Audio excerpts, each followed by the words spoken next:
welcome back to What Would You Ask podcast. My next guest is the creator of Happy Feet. You guys remember Happy Feet, right? He came on, gave samples to everybody. I loved when Robert got like a penguin, I think, and he was like, Yeah, what? he didn't love that. Barbara got cheetah. I mean, and these are the ones with that 1-inch cushion. They were like walking on air. Remember, they were walking all around the studio. I mean, if that's not a great entry into, break the ice and start your thing off by giving a gift that they love, it's like some of the food they give. Do you ever see when they eat something and they look at each other like, oh, that's not exactly, I'd be running out of the studio if that was me. Anyway, right. That's episode was in season 5 of Shark Tank, and I'm very happy to welcome Pat Yates to What Would You Ask podcast. Hey, Pat. Hey, how you doing? I appreciate you having me on. I'm glad you're here. Tell us a little bit about, we want to talk about at the end, give you time to talk about how Happy Feet has evolved and what's it doing today. Tell us what the product was when you brought into the tank. Tell us a little bit about it then. Yeah, what we took into the tank at the time was only our e-commerce division. We had a wholesale division, e-commerce division, and we were looking to grow the e-commerce. This was back, obviously, in 2014. We taped in 2015. It aired. Or maybe it was 2013, 2014. But either way, I'm getting older, so I forget that. But in any event, we went in there with the e-com division thinking that we could expand it into different markets. The challenge with our product always was we're not like, say, the Spatty or Scrub Daddy or anybody like that, where the product is small and they can put it on retail shelves. As you can see behind us, these are our Disney slippers. I mean, they're really, really big. They cannot fit on shelf space as much as we'd like to take Disney into retail. It was more a focus on e-com. And when we went in there, we wanted to try to expand those things to be able to get strategic marketing help, to get, help into other markets and to be able to grow the company. Because one of the things we were trying to do, my focus was actually, believe it or not, to condense a little bit, that I wanted to get away from drop shipping, which was kind of toxic in the business at the time, I thought, and it was messing up listings on Amazon and whatnot. So we went strictly for that focus and went in there for that. What we want to do, Pat, is take you through the journey, right? Start at the beginning and then right through the tank and then post tank and talk about the Shark Tank effect and how the product's doing today. Pat from Arlington, Virginia asks, how difficult was the audition process? How many times did you apply? And what was the kind of variance between application to studio? How long did that take? It's a great question. And actually, if you actually time my start to finish, it'd be years. It's not a joke. I mean, I applied in season 2. And I got right down to the end, and I didn't, get actually season 3. I take that back. And we applied, and we got right down to the end, and they cut us, and we weren't able to tape. And we had submitted probably 2 or 3 audition tapes, and then the due diligence package is massive. That's what people don't understand. It's like 50 some pages, and it's all handwritten. I mean, it's not like you can just fill in a form. It's handwritten information. It's documentation on financials and things of that sort. So it's a long due diligence process. When I lost out on it, I said, man, this is just a lot of work to be able to try to get on. And the chances at that time I thought were very slim that I would ever get on. So I just sort of forgot about it. And I was actually playing in a golf tournament, believe it or not, and my phone rings, and it's somebody from LA. And they said, look, the show's really growing. Season 5, we had to add a ton of episodes. We looked at old applications, people who were close, and we'd like you to reapply. And I said, well, by reapply, do you mean you're going to take my old application and we can start that process again? And they're like, no, you got to start it over. So I'm like, wow. It's kind of like going to a wedding or something and then end up not getting it, able to be done. So we went back through the audition process, and timing wise, it was about April or May of 2014, I think it was, 2013. And we did the process, and then I did another video, then 2 versions of the video to try to make it better and more pointed towards what they wanted.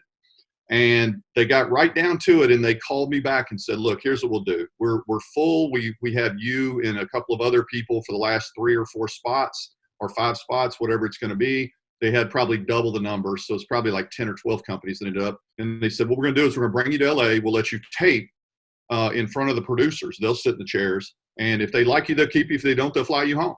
So they said they'd give me a free ticket to go out there and do it. So I thought, I've already gone this far, so I'll go out there. So it was kind of interesting because at the time I actually had a relationship with Snooki, and she was on Dancing with the Stars, and we'd done a license with her. So I flew out, pitched in front of those, went to Dancing with the Stars that night for her, which was even a funnier story. And then they called me back the next morning and said, we'll tape you the next day. So obviously that worked out very well for me. I spent 3 or 4 days in LA doing that and getting it done. And obviously we taped, but I didn't know if we'd ever air, and we aired in April of the following year. That's awesome. That's awesome. Yeah. And how did you hook up with Snooki? How did that relationship start? Yeah. That was pre-Shark Tank. It actually was a really interesting story, and I know you're limited on time, so I'll try to condense it. But she was sort of a fan of our product, and actually Jenny JWoww bought her a pair of pink slippers on the second season of Jersey Shore. I think it was in Miami, and she wore them while she was wiping something up on the floor, so the camera was right on them. And the next morning, we had hundreds of emails. We sold out every pair we had in the pink slippers, so I knew there was something there. Well, I mean, you laugh, but here's the interesting thing. The Snooki thing was huge for me, not just based on the license. We started to take chances into influencers in 2010, which a lot of people really weren't doing. Yeah. She had 1 million Twitter followers. She crashed our site the very first time she tweeted out. And the best-selling item we've ever had in company history is her brown and brown leopard. It's an incredible product, and I was so fortunate, and we still work with her to this day. That's great. That's awesome. It's kind of a gamble, but it worked out. She was, but you think about it then on Jersey Shore, I mean, she was like it, right? She was the star of that show. She had such a big personality. I think she still is. I mean, it only makes sense to make that move, I would think. She was the most polarizing person in there. Obviously, you know, people would say that the situation and stuff like that, which obviously for men, he ran the same direction, but she was, in my opinion, clearly the biggest star on that. Yeah. Not even close. And she's a fantastic girl. We actually went to Las Vegas for a trade show, and if you can believe this, she drank nothing but water and sat and talked to my wife about kids the whole night. She is not the persona people saw on TV. She's a different person. She's a fabulous young lady. She really is. That's good to hear. Michelle from Oak Brook, Illinois says, Pat, can you tell us about your experience? You get out to LA. What is that like? What's the studio like? How long are you there? And what are you doing each day? Yeah. Well, Michelle, thank you for that question. It's a great one. We stayed in a hotel probably 10 minutes from the studios. And we only went over there that one day to set up and pitch in front of the producers, and then we go back. So we stayed in a hotel probably 10 or 15 minutes away. It's on the lot. You go by like Wheel of Fortune, which I was dying to just jump out and go in there. I felt like I could win some money in the middle of this. But and then we went into tape. Now the sound stage is massive, and actually when I taped, if anyone's seen the movie Interstellar, they were taping that in the sound stage next to us. So we were one of the first groups that they actually had to pause. It was so loud taping that movie. So there were some pauses in between, but it's this massive, wow, almost like a warehouse is the best way I can describe it, with a little bitty set, and it is freezing cold in there. It's really cold. And when you step onto that carpet and you're ready to go, it becomes really real, because those doors open and you walk in, and the most awkward part about the entire Shark Tank taping procedure is the first 30 seconds where you just stand there and you have to stare at them. And these cameras are whizzing by and going areas, and they're shooting them, and you're just frozen. So if you went in there pumped up and ready to say what you wanted to say, you had to hold on for like 30 seconds to a minute. And then you were standing there with 5 sharks and 30 cameras and 15 or 20 producers, and it's just you. So it was a little more nerve-wracking than I thought it was going to be, but I don't know what it was. Just sort of got a calm about me and was able to, calm down and answer the questions fairly well, except for my wife always says it looks like I threw up in my mouth in the middle of them, which it kind of does look like that. But other than that, it was really, really fun process. It's daunting, but good. We are speaking with Pat Yates. He is the creator of Happy Feet on season 5 of Shark Tank. And if you want to get your question to your favorite Shark Tank entrepreneur, head to our website at whatwouldYouAsk.com and all the instructions and all that. Or you can find us on any social media channel, all the Instagrams and places my kids know that I don't know. We'll be there too. So head out there and find out how to do it. So Pat, you mentioned the 30-second pause. Connor from Framingham's probably going, he stole my thunder, because his question was exactly that, was how intimidating was that, finding that spot and realizing that you have to stand there for 30 seconds while they, take photos and move lights and stuff. But you answer that so we can. Yeah. Well, look, here's the thing. It was probably the most nerve-wracking part of the entire process, because I was afraid. I mean, I can't tell you how many times I had to practice my intro to get it right. And you go in there and you get one chance, and people have seen people that buckle and have problems, and they reassure them to get them going. That was my worst case. I just didn't want to be embarrassed on TV. That was it. And when I stood there, you stare at them and the cameras go by, and it really becomes real. And then in your mind, you keep thinking, please concentrate, think about what you're going to do. So it's really kind of odd. And plus I'm sort of a quirky little OCD type guy. So I've always had to be moving. So for me, it was even more difficult to stand there like that, because I'm just not used to doing that. Well, watching it, and I've seen that episode a bunch of times in preparation for this. You knocked out the presentation. I mean, you knocked it out. It was all good, and then you're walking around giving out samples. Did that once you were handing out samples? Are you thinking I've been through the hardest part now? That prep, that presentation piece, the Q&A, you knocked out. I mean, you looked like you were very comfortable there. Is that fair? Well, yeah, the intro went really well. I sort of lost my train of thought in the middle, but I improvised and then got back on point. And actually, one of the changes that we made right before I went on the show was huge to me calming down. Instead of handing them out, we decided to toss them. Oh, that's right. Because it's a soft item and you can make it fun that way. And I thought everybody had fun. Barbara dropped hers and she laughed and everybody had fun with it. So that was the moment that sort of changed the Q&A because I got to exhale and I got to sort of allow them to walk around. I could gather my thoughts and I bought a little bit of time and they got to laugh and I got to laugh, which put a good side on it. But it was tough early, and then transitioning made it much better. I have to ask this question from Robert from Hartford, Connecticut. He said, when you switched out Robert's slippers, how did you have tiger size that fit his foot? Imagine that's what a question you would get. I don't know if they fit or not. I think when we took them out there, I wasn't expecting to give out. I got shoe sizes for them for the ones that I had. Right. And then after I grabbed one off, if it just didn't fit, I'm sure he would have said something. And I think we only took like larges and extra larges to make, or maybe we had a couple of mediums we had well placed in case Barbara or Lori needed them. And that would definitely fit them. And then I think we did large or extra large all for the men. So we were prepared for that, but I still don't know if they would have fit him. I'm not sure. Gary from San Francisco asked, did you feel like while you're presenting that a shark was starting to champion your product while others were skeptical? I think Robert did. I think Lori really did. The whole thing wasn't going great because, I mean, Barbara just didn't like me, which most women don't when they meet me. I get that. But she didn't like me, so that was a tough hit early. She said not only that, she didn't trust me. I'm not sure why. We didn't even talk numbers. But I think the only people that really thought that it might be in their wheelhouse would have been Lori and Robert. I think Kevin came along reluctantly. And I don't know if it's because we had NBA licensing why Mark wasn't involved, but he didn't. Obviously, the speech to Mark changed the whole thing. Yeah. But I think that definitely Lori and Robert probably the most interested. I think it's interesting you mentioned the Barbara factor. Barbara can go either way. Barbara can surprise you and say, listen, I see something in you, and and she champions certain people. She mentioned to you and I don't think I have it in my notes, but she said something like, the reason I'm going out or the reason I'm not going to participate is because I think I get a feeling that you're declining. I mean, your business is declining. And like, they had faces of the other sharks. They started looking at her like, where did that come from? Because did we miss something off air that would give her that impression? I don't really think so. I think what she saw was, house slippers is a very niche market. It's not like people wake up going, God, I got to start a house slipper business. People don't do that. It's a very niche business. And when she heard that we couldn't go to retail, it probably added up to her that .com might only go so far. I don't think she thinks that now.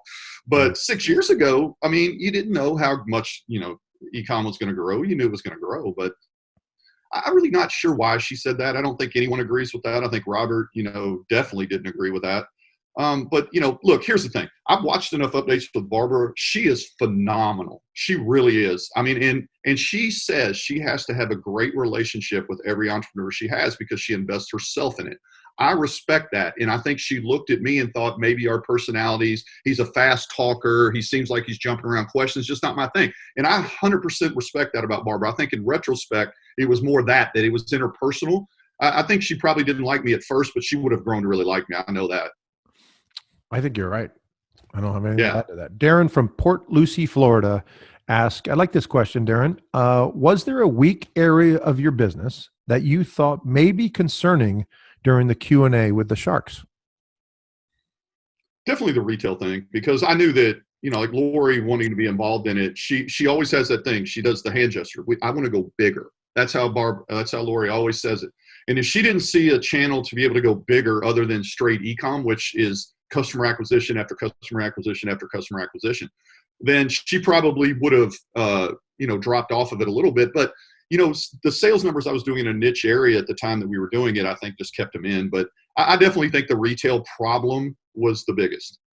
Yeah, and Kevin brought that up just about the shelf space and the size and all of that stuff, the challenge there, right? And that makes sense Right. when you're thinking about Oh, he's that 100% stuff. right. He's Um, 100% right. yeah. When you talked about the numbers, I mean, almost $7 million in total. They asked you about the last year was 2.6, and the year before that's 2.4.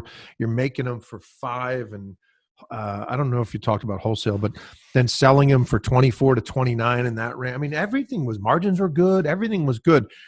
Did you feel that? I mean, you said that some things might have went wrong during that. Numbers weren't part of that, were they? Yeah, well, I think a little bit, Yeah. because understand the $5 thing was it's a part of a cost, and there are other freight, duty, tax, other things, warehousing, overhead. So Oh, it's so that not wasn't quite landed. That was, I got it. the margins are still obviously really good, but Yep. I think that through that, I don't think that there were a whole lot of problems when you look at it. If somebody believed in e-com, I just think it came down to the fact that it was niched and it was really seasonal. Those two things become really difficult for an investor to get involved in. When you do 80 or 90% of your revenue in 3 months, Yeah. you have 9 months that you have to be creative, and we would have had to create more infrastructure to be able to grow alongside of it. We've done, since Shark Tank, the 5 or 6 years, it's probably approaching 17, between 16 and $18 million in sales of house slippers. We've gone to DreamWorks, we've gone to Disney, we've done about everything you could imagine doing, which I would have never dreamt I would have been able to do if it wasn't for the show. That's amazing. I mean, that's amazing. I want to touch on a couple other things before we go post tank, but Kevin says this all, and I love Kevin. He's one of my favorites. I think he's just a disciplined, as he says, right, astute businessman, and so I love his discipline. But he always says about proprietary, right? Oh, some big giant mega company's going to come in and steal that thing. I thought he was going to go another route. I thought he was going to go, then he did mention about retail and not being good, but he asked a little bit about there's nothing proprietary, and then he kind of moved off of it, and I believe started to plan with Lori, right? Didn't they put an offer together, and then Robert stole it? Tell us a little bit about how that played out live. Well, if you go in sequence, Barbara went out early, which I kind of expected based on her speech. That was fine. And then Kevin, if I remember correctly, started to go in on a royalty deal that he wanted so much per unit, which I was not going to do. I sort of, obviously, anybody that goes into Shark Tank sort of thought about their scenarios that'd be good, bad, or indifferent. I decided that, royalty was not going to be something I wanted to do. I didn't want to take money out of the business immediately, but I wanted them aligned with me. So he offered to do a royalty, and then Lori joined that. I told them that royalty wasn't interesting, and I believe right after that, Robert had just talked about his concerns, and he went out. He did. So I looked at Mark, the only person that hadn't talked, and I said to him, I gave this impassioned speech about how he sold garbage bags door to door, and that I was going to get up every day to make sure the business grew, that I knew there were challenges, but I was a guy that was going to be able to do it. Well, immediately right after that, he responded that I was the real deal, and everything sort of changed. So now I'm sitting there with Lori and Kevin with this BS royalty deal. I don't mean it that way. This royalty deal that I wasn't going to take. And honestly, I wish Lori wouldn't have gone in with him, because I thought she would have been a great partner, and there may have been some opportunities for some items going to retail, but I just wasn't going to do the royalty. And then, after I do that speech, Robert came back in after they said that they would change their offer from percentage or royalty to a 30% equity deal. Robert came back in based on my speech from Mark, and said he would do it for 30 as well, which I don't see very many scenarios where a shark comes back in. It's happened, but not often. Yeah. And so I was sort of shocked too, because I'll be honest, at that point, I was pretty much assuming I wasn't going to get a deal. Now, would they have still done a royalty deal, not an equity deal? Yes, but it wouldn't have happened at 30. I would have had to still get them down, and they would have been the only people in the game. So at the end of the day, I said, if someone wants to do 25, let me know. And just instinctively, the first person that spoke, I took it, because that's what I said I would do, and I meant it. And so Robert came back in, he took the 25%.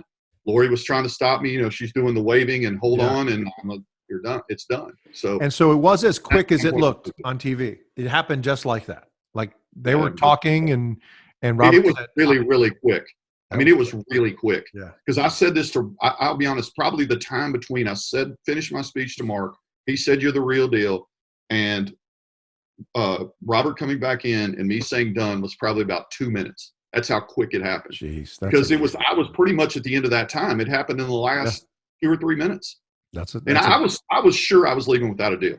I was certain of that at that point, and it changed a lot. So I want to remind you guys of what Pat's being a little bit modest in his story. You'll remember he was telling the story that his grandmother had passed away. I don't know, a short time before that. He said one of her favorite stories about him was when somebody was throwing away calendars, I believe, and they were old calendars, like not even calendars that you could track time. He took those and went door to door. I mean, if that's not the toughest sell, I don't know what is. Well, you know what's funny about that? It was actually my mother, and I didn't want to get. Oh, it was your mother. I'm sorry. I know you probably edit this, so it'd be fine to go back to. I didn't want to get too long-winded, but when I was young, I lived in a neighborhood in Antioch, Tennessee, right outside of Nashville, and I had some friends, and one of my friends, his dad was a salesman for Decon, which was a pest control company, and he actually texted me about 5 minutes after the show when he watched. He's like, "That was our house, right?" I'm like, "Yeah, it was." I mean, he had all these candies and stuff that he gave away, or not.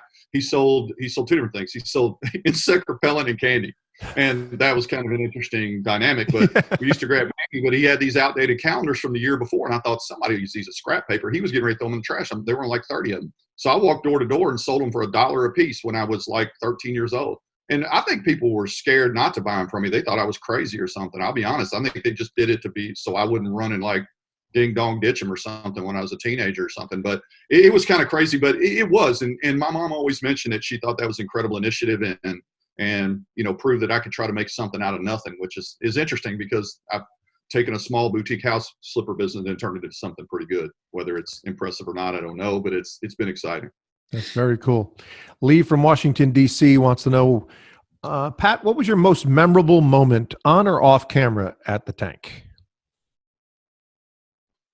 I think it was the realization. Everything that happened in there was like a blur.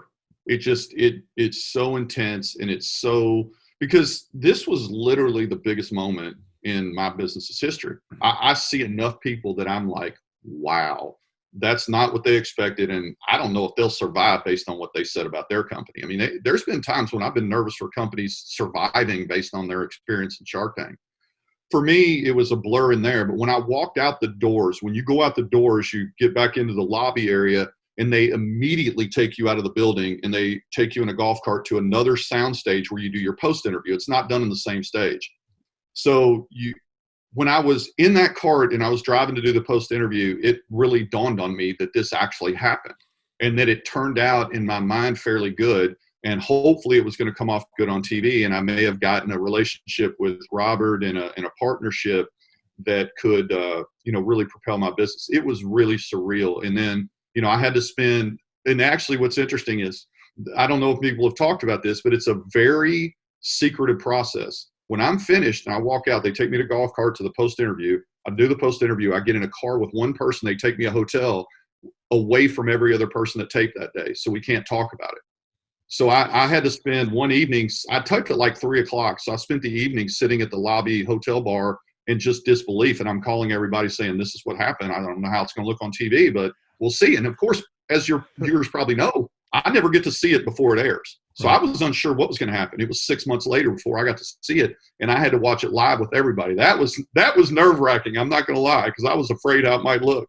That's amazing. That is absolutely amazing. So tell us about the Shark Tank effect. So you get on the show. There's probably a lag of 4, 5, 6 months before, post production, and then you're on. And they let you know when you're going to be on, or how does that work? They tell you you're going to be on. We were excited. Obviously, we got a date. It was like 6 weeks before it. They gave us, I believe it was April 14th that it was going to be taped, and April 14th or 15th, somewhere in there. And it's not in our busy season. So I was a little disappointed in that. I was really kind of hoping we get a holiday time, but you get what you get. And so leading up to that, Robert's group, he has a phenomenal young lady that ran a Shark Tank division named Erin McLean. And Erin called me and said, it's going to air on this night, and they put you in this position. And she said, I like the positioning of the show time-wise. You're going to be third. Because typically she gave me this rundown of, they put one that nobody pays attention to or is not great at the beginning. And then 2 and 3 slots, they tend to put things that keep viewers in. And she said, I think it's a very good spot. I'll get to watch it the night before. I'll let you know. And I didn't get to see it. She got to. So she watched it on Thursday night. I believe it was airing on Friday. And she texted me that night and said, man, it looks great. So at least I put me a little bit to ease when I went to a restaurant with like 30 people to watch it with my family and friends. Because I'll be honest, I sat in a chair nervous as hell, to be honest with you, to watch it. So That's awesome. Tell us a little bit about, before we find out about what the Shark Tank effect meant to you as far as numbers. Tell us about that due diligence piece. So you mentioned you're getting in, you're in the hotel, you go back home. How quickly are you contacted by Robert or someone from his team saying, we're going to come out and see you and we're going to sit down and do books and all that stuff? What is that like? Actually, my story is really interesting in that respect. Robert and I got in touch within about 2 weeks after. And we had set up a time to talk and figure out what we were going to do. And I talked with Robert and Aaron McLean, and they said, look, most of these deals change. Robert's done a ton of deals. If you look on his website, not a lot of them are still active because some don't work out. Due diligence is different for everyone. You find out the veil of secrecy in some situations of the business. With us, we weren't really looking for the money at the time. Truthfully, we weren't. We were looking for a strategic partner, and we loved the exposure idea. I wasn't going there not to get a deal like some people do, to get a commercial. No, you made it clear. I'm sorry to interrupt you, Pat. I thought you made it clear that international expansion, retail, potential retail strategy, that seemed to be your prior. Am I wrong there? I thought that's what you were really focused on. That's what we were hoping to do. Yes. So when I got in touch with Robert and we did the due diligence, he's like, do you really need the investment? Because the cash issue wasn't a big deal. I'm like, no, I really don't. He said, well, what if we did a deal that's different? We'll do a marketing deal. We'll help you get into anything you need. Anything you need from us and resources, we'll do it. But if you don't need the capital, we'll lower it down to a smaller percentage so the risk is less for you, or the risk is less for us, and the equity stays high for you. It was a phenomenal decision, and we both made a deal that wasn't the amount of money nor the equity we talked about, and it turned out best for both of us, because I think that the amount of stuff that we would have needed due diligence wise and the growth that we would have had to do to be able to make the investment right for Robert was going to be sort of a stretch at the time. So we made a smart deal between all of us, I think. Oh, that's great. That's awesome. So let's go back to the Shark Tank effect. That night comes. Are you prepared for it? Do they prepare for you? Hey, listen, even it's out of season, you're still going to get a pretty good bump, right? Tell us what happened. We had to, obviously, I told you about the Snooki thing, and she crashed our site with 1 million followers. So I'm on a show with 8 million people. You better be ready. So we revamped our site completely to make sure that we had everything in the flow right. We did it on redundant servers all over the world. We put versions of the site everywhere to be able to take that load and be able to, bring it. We did not crash, obviously, and we, over the next, 6 to 7 days, we did several $100,000 in sales in an off season. And it was astounding the level of traffic and interest that we had on our product. And I think even we had our best holiday season that year, obviously from some of that, but it was also some people that were kicking tires for Christmas gifts at that time in April. So the return that we had on the sales portion was incredible. And at the time I thought, this appearance was worth its weight in gold within, 72 hours.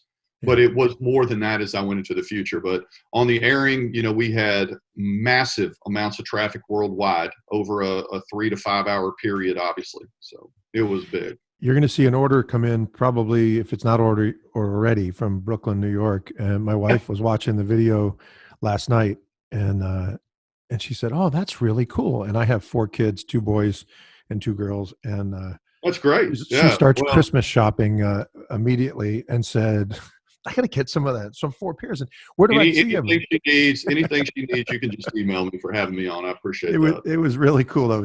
She's just shopping, and here we are in August. She's Christmas shopping. And what's interesting is we get a lot of email. Our product is fun, and we get so many great emails about things families have done, putting pictures together, buying products for the last 20 years from us. It's amazing to have a product that you can have fun and make people smile. It's not easy to do these days.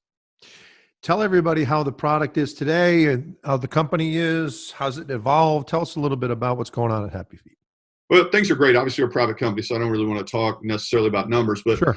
Shark Tank, we've obviously grown to where we're a multi-million-dollar Amazon store as well as a multi-million-dollar direct site internationally in France, Spain, Germany, the UK, Canada. We have a big market in. Wow. Since the show, we did DreamWorks. Robert and I went and signed a deal with DreamWorks. We had that license, which was an okay thing. The characters, I don't think, had as much teeth as we really wanted, and it was our first jump into a major character license.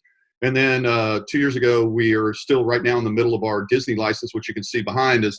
If you kind of clear it, you can see on the bottom shelf over here, you got Anna, Elsa, Olaf, and Sven, and then Mickey, Minnie, and Lightning McQueen. Those light up. So we probably have 50 or 60 characters. You know, Cheshire Cat up here is really cool. Winnie the Pooh and Stitch are the two best sellers by a whole lot. I was just going to say, the Winnie the Pooh looks really cool.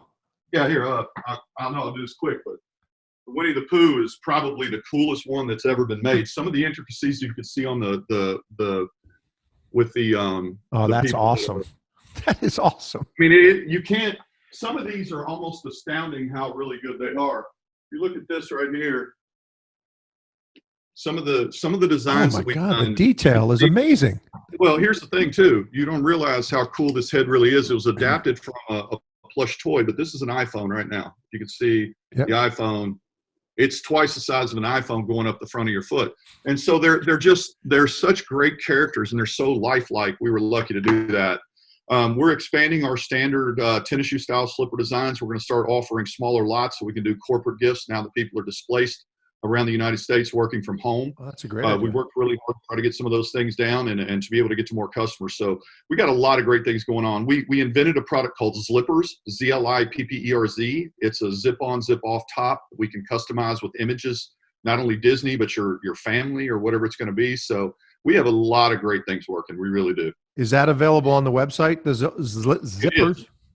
Zlippers. Zlipperz. Yeah. Yeah, I can see if I have one sitting. I know I have one sitting here, but I don't know where your timeline is. If you want me to grab it, I can. Go ahead. Yeah, let's do it. I'd like to see that. Sure.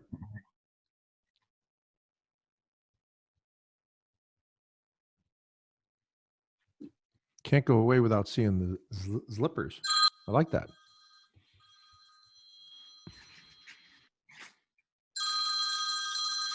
It's a busy man.